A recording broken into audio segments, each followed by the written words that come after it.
padroeira de um povo a lutar,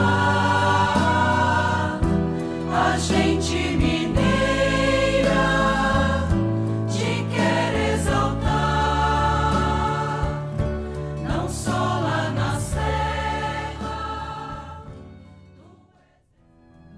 Amado e amada de Deus, saúde e paz.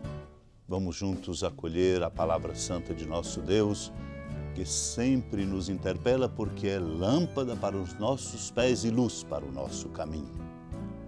Acolher a palavra de Deus cada dia é indispensável, porque este é um alimento que nos fortalece e nos traz a sabedoria. Somos então chamados a acolher cada dia a alegria do Evangelho.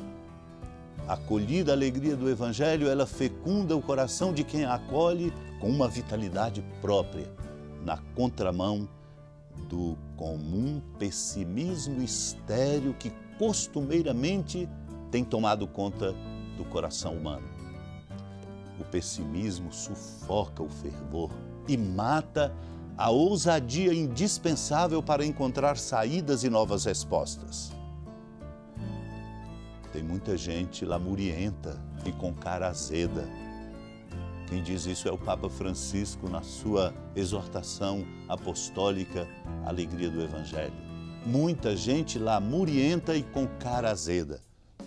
Ninguém será exitoso no que empreender se não estiver marcado pela convicção de ir na direção do triunfo e de confiar na graça de Deus. Este é um indispensável exercício de fé e de cidadania também. Por isso é preciso acolher a referência de Cristo Jesus.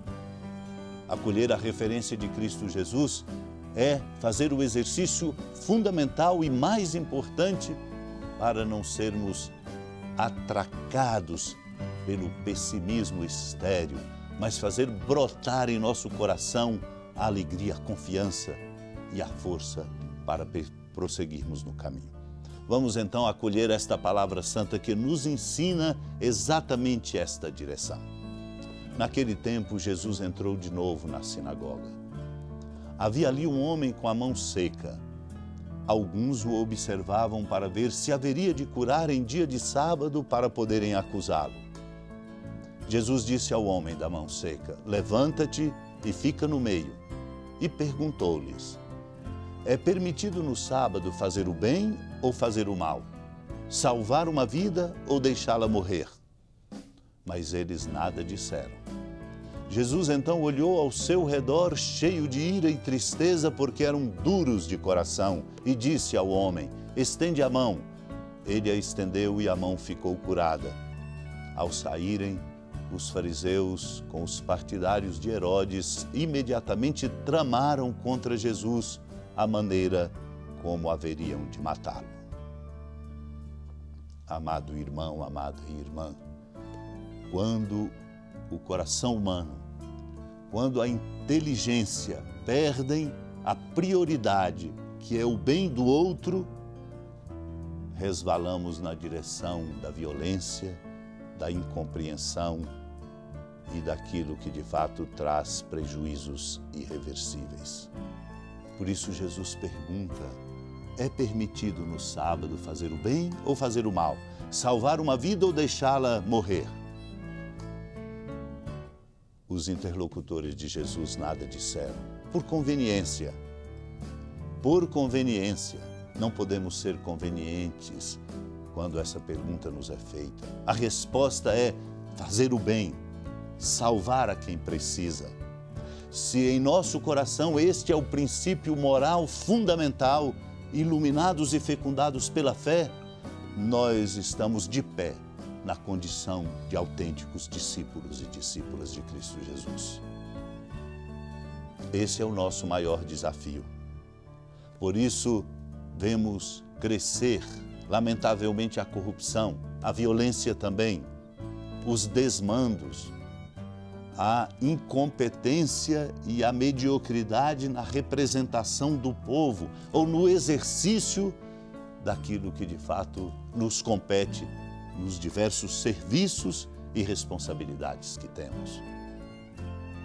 Ora, muitas vezes agimos tão simplesmente com nossas escolhas e nossas preferências para garantir a nossa comodidade, para garantir aquilo que nós achamos que é o melhor.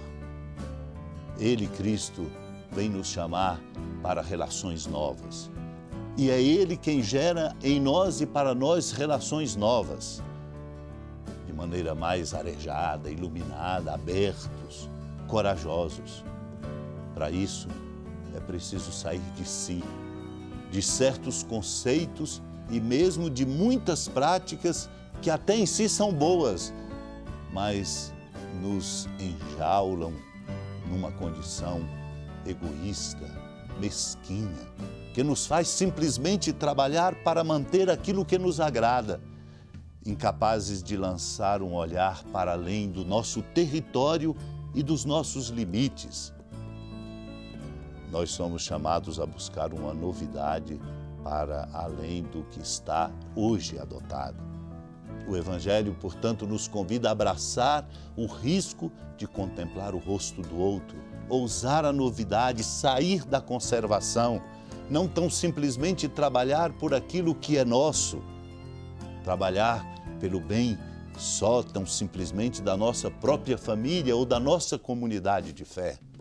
Por isso, o Papa Francisco nos desafia dizendo que temos que ser uma igreja em saída. Muitas vezes corremos o risco de olhar a nossa comunidade e gostar da conservação, que não nos interpela, não nos incomoda com a permanência de pessoas, de jeitos, de modo. Por isso é muito comum se escutar: sempre foi assim, por que mudar? O Senhor nos convida a ousar. Não uma ousadia qualquer, cega, de qualquer maneira, mas uma ousadia iluminada por esta presença forte e amorosa dele, Cristo, que nos faz compreender a grandeza de cada pessoa, o compromisso que temos que ter com a dignidade e, sobretudo, um olhar mais amplo, cidadão, sobre a nossa sociedade, sobre as circunstâncias de nossa vida, e dar novas respostas. Ousar, portanto, para que nós não nos acostumemos e até tenhamos gosto pela mediocridade daquilo que fazemos, até talvez ilusoriamente pensando que chegamos e estamos fazendo o que é melhor. Por isso a nossa sociedade fica atrasada. Por isso, muitas vezes, a nossa igreja, metida tão simplesmente na conservação, não dá a resposta que precisa. Se dele nos aproximamos, Cristo, que é a novidade do Pai, revelada com força de transformação, nós nos capacitaremos como discípulos também para sermos agora, neste tempo, na nossa casa, na nossa família, no ambiente eclesial e onde trabalhamos também inovadores para o bem, buscando aquilo que de fato conta. Vamos agora unir nossos corações nesta prece, olhando a nossa igreja e o nosso mundo, as respostas que precisamos dar, e supliquemos a Deus pela intercessão da Mãe Maria a graça de sermos abertos ao novo, de inovarmos e de darmos novas respostas num tempo que precisa de novas saídas.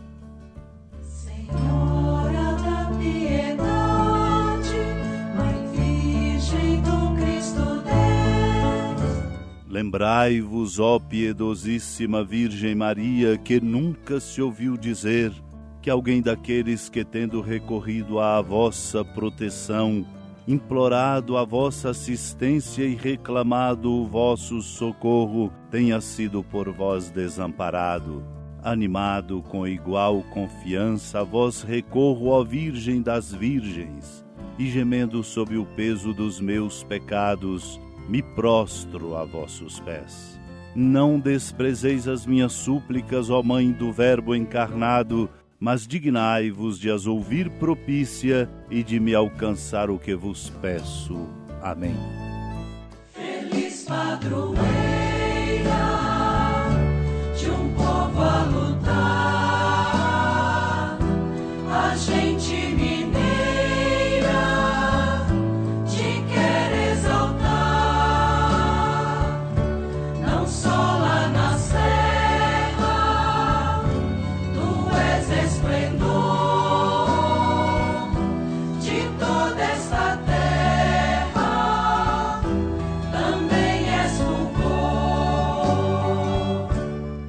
amado irmão, amada irmã, dando graças a Deus pela experiência bonita de nossa partilha e pelo fortalecimento de nossos corações na oração, com alegria da ermida, da padroeira do estado de Minas Gerais, a Senhora da Piedade, que da sua casa de clemência e bondade nos acompanhe e nos abençoa do alto da serra, magnífica arquitetura divina, a bênção de Deus, amor misericordioso, Pai, Filho e Espírito Santo. Desça sobre sua família, sustente sua vida, fecunde o caminho missionário de nossa igreja, nos encha de sabedoria e permaneça conosco para sempre. Amém. Feliz padroeiro.